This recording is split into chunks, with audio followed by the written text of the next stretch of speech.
قیامت سے پہلے آخری رمضان کی خوفناک نشانیاں۔ یہ نشانیاں اگر آپ کو کسی بھی رمضان میں نظر آئیں تو سمجھ لیں کہ دنیا ختم ہونے کے قریب پہنچ چکی ہے۔ اس کائنات کا فنا ہو جانا ایک ایسی حقیقت ہے جس کو قرآن اور احادیث میں بڑی وضاحت سے بیان کیا گیا ہے، اور اب تو سائنس بھی مانتی ہے کہ آخر یہ دنیا ایک دن ختم ہو جائے گی۔ بحیثیت مسلمان بلکہ عیسائی اور یہودی بھی اس بات کو تسلیم کرتے ہیں کہ قیامت آئے گی اور دنیا اور اس کائنات میں موجود ہر چیز ختم ہو جائے گی، اور سب کا حساب بھی ہوگا، اور جنت جہنم کی ایک زندگی شروع ہو جائے گی جو نہ ختم ہونے والی ہوگی۔ آج کی ویڈیو میں ہم آپ کو احادیث کی روشنی میں قیامت کی نشانیاں بتائیں گے، اور ان قیامت کی بڑی نشانیوں سے پہلے آنے والا رمضان اور اس کی اہمیت کیا ہوگی، اور اس رمضان میں ایسی کون سی نشانیوں کا ظہور ہوگا کہ جس کی لپٹ میں سب انسان آئیں گے، اور ان نشانیوں سے پوری دنیا پر کیا اثر پڑے گا، اور اس آخری رمضان کے ظہور ہونے کے بعد دنیا کی حالت کیا ہو جائے گی، اور یہ بھی آپ کو بتائیں گے کہ رمضان میں یہ سب نشانیاں دیکھ لینے کے بعد آپ صلی اللہ علیہ وسلم نے ایک سال کا رزق محفوظ کر لینے کا کیوں کہا۔ پیارے دوستو، اگر ہم قیامت کے متعلق احادیث کا مطالعہ کریں تو یہ معلوم ہوگا کہ علامات قیامت تین طرح کی ہوتی ہیں۔ ایک وہ جو قیامت کے آنے سے بہت پہلے ظہور پذیر ہوں گی، اور دوسری وہ جو قیامت کے آنے سے کچھ عرصہ پہلے ظہور پذیر ہوں گی، یعنی علامات صغریٰ، اور تیسری وہ جو قیامت کے بالکل قریب ظاہر ہوں گی، جن کے ظہور کے کچھ عرصہ بعد قیامت وقوع پذیر ہو جائے گی۔ ان علامات کو علامات کبریٰ کہا جاتا ہے۔ اس ویڈیو میں جس رمضان کی ہم بات کرنے جا رہے ہیں اور جس کے متعلق ہم آپ کو بتائیں گے، وہ علامات صغریٰ کا آخری رمضان ہوگا۔ آخری علامت یعنی علامات صغریٰ کا آخری رمضان اس قدر خوفناک ہوگا کہ پوری دنیا دہل کے رہ جائے گی۔ حضرت انس بن مالک رضی اللہ تعالی عنہ سے روایت ہے کہ نبی اکرم صلی اللہ علیہ وسلم نے قیامت کے بارے میں فرمایا کہ قیامت کے نزدیک دنیا بھر میں زلزلوں کی کثرت ہو جائے گی، تبھی اس آخری رمضان کا ظہور ہوگا، جس کے بعد علامات کبریٰ کا آغاز ہو جائے گا۔ اس بارے میں نبی اکرم صلی اللہ علیہ وسلم کا ارشاد ہے کہ امام مہدی کے ظہور سے ایک سال پہلے رمضان اپنے آپ میں بہت بڑی نشانیاں لے کر آئے گا۔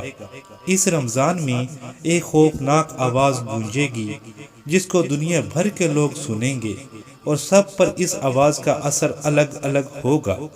نبی اکرم صلی اللہ علیہ وسلم نے ارشاد فرمایا کہ اس آواز کو سن کر 70,000 لوگ بے ہوش ہو جائیں گے، اور اس آواز کی ہیبت سے 70,000 لوگ اندھے ہو جائیں گے، اور اس آواز کو سن کر 70,000 لوگ بہرے ہو جائیں گے۔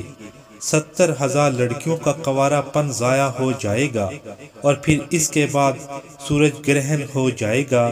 جب تم اس علامت کو پاؤ تو اپنے اپنے گھروں میں ایک سال کا رزق جمع کر لینا، کیونکہ اس رمضان کے بعد جنگیں اپنے عروج پر پہنچ جائیں گی۔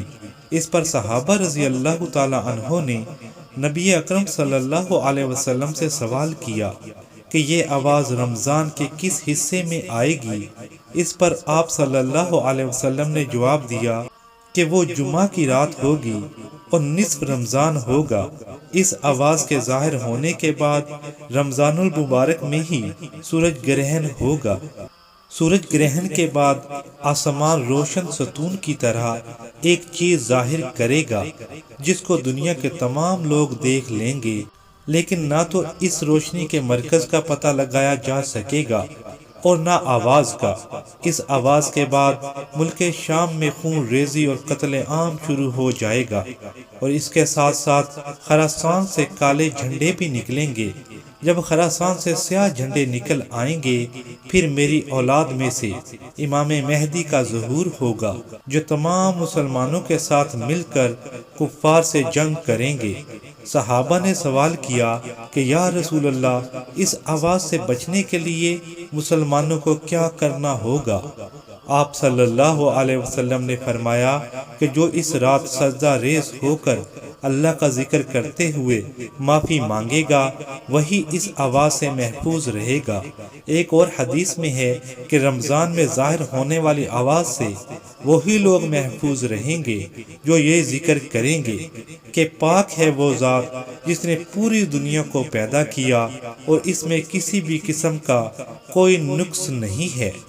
پیارے دوستو، حدیث میں واضح ہے کہ جب شام میں مسلمانوں کا قتل عام ہوگا اور خراسان سے کالے جھنڈے نکلیں گے جو دمشق پہنچ کر امام مہدی کے لشکر میں شامل ہو جائیں گے، پھر جس کے دل میں ذرا بھی ایمان ہوگا وہ امام مہدی کے لشکر میں شامل ہو کر کفار سے جنگ کرے گا۔ آپ صلی اللہ علیہ وسلم نے فرمایا کہ اس جنگ کے بعد اسلام پوری دنیا پر غالب ہو جائے گا اور کوئی کچا یا پکا گھر ایسا نہ ہوگا جہاں اسلام داخل نہ ہو جائے۔ امام مہدی کے دور میں حضرت عیسیٰ علیہ السلام کا نزول ہوگا اور دجال کو وہ قتل کریں گے، پھر 40 سال حکومت کریں گے اور شادی بھی کریں گے۔ یہ وہ وقت ہوگا جب دنیا میں صرف اسلام رہ جائے گا۔ پھر جب حضرت امام مہدی اور حضرت عیسیٰ علیہ السلام کا وصال ہو جائے گا تو پھر ایک بار کفر سر اٹھانے لگے گا اور پھر کفر غالب ہوتا جائے گا، یہاں تک کہ ایک ہوا چلے گی سریلی جو تمام مسلمانوں پر موت طاری کر دے گی اور باقی صرف کافر رہ جائیں گے اور ان پر اللہ قیامت کو قائم کرے گا۔ دوستو، آپ کو یہ ساری معلومات کیسی لگی ہمیں کمنٹس میں ضرور بتائیے گا۔ اس ویڈیو کو لائک کریں، شیئر کریں۔ جزاک اللہ خیرہ۔